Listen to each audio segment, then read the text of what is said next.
I think that with this story, we can say it represents a problem that's unique and specific to the United States. Brings me no pleasure to say that, but I think it's true. Aggressive anti-mask customers are forcing some restaurants to shut dining rooms to protect employees from abuse. So, they give an example, and they give a few examples, I believe, in the article. One of them is this place called Hugo's Tacos in LA. And here's a quote from the owner. Staff have been harassed, called names, and had objects and liquids thrown at them. A mask isn't symbolic of anything other than our desire to keep our staff healthy. Now, I don't know about you guys, but I've come across this now too, that masks have become deeply political, where there was this brief moment where everybody agreed, like, duh, of course that makes sense. Then, yes, you can argue that, like, the World Health Organization and the CDC and Fauci and everybody in positions of authority lied. They lied, and they said, oh, masks maybe don't work. They went with that line. Meanwhile, what was really going on is they feared a shortage of masks, and they wanted to make sure we had enough masks for the frontline workers. But instead of just saying that, they lied and said, masks don't work, so don't get them. So that was terrible. That was absolutely terrible. But then what happened after is, over time, they finally admitted, okay, yeah, masks do work. But over time now, it really has become the case that, I don't know the numbers, so I'm just guessing here, but I want to say that like 70% of the country agrees, like, yeah, masks, duh. But then there's a solid 30% or so block that's like, no, it's fake news. There are some people even arguing that masks make it worse, that masks are more deadly. Seriously, I've seen that argument many times now.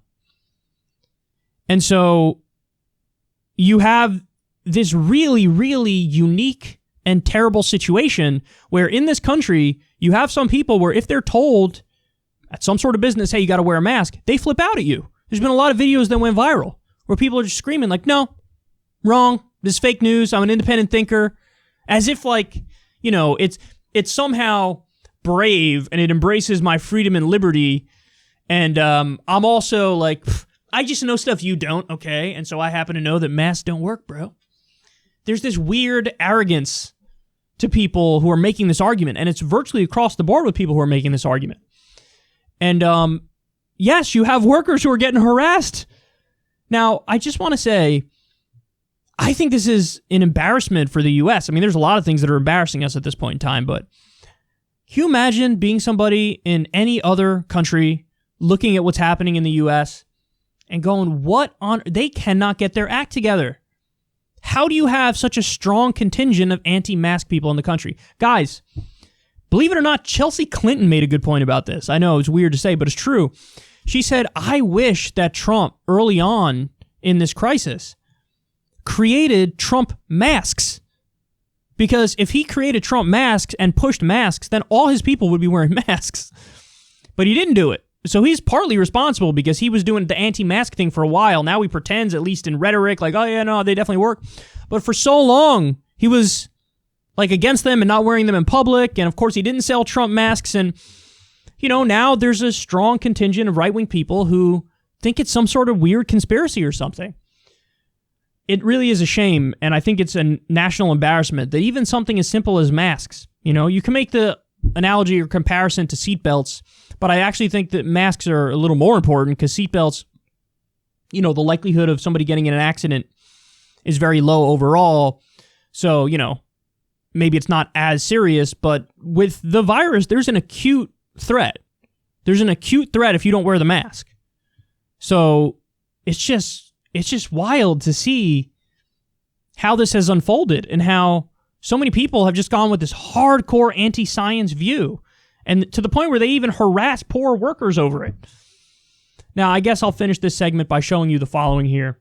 Clinical microbiology lab director Rich Davis says the following. What does a mask do? It blocks respiratory droplets coming from your mouth and throat. 2 simple demos. First, I sneezed, sang, talked, and coughed towards a culture palette with or without a mask. Bacteria colonies show where droplets landed. A mask blocks virtually all of them. So, guys, they absolutely work. I mean, think about it. It's just common sense. If it's spread by the droplets coming out of your mouth, obviously covering your mouth is going to block the droplets, or at least block them way more than they would be if you didn't cover your mouth and nose.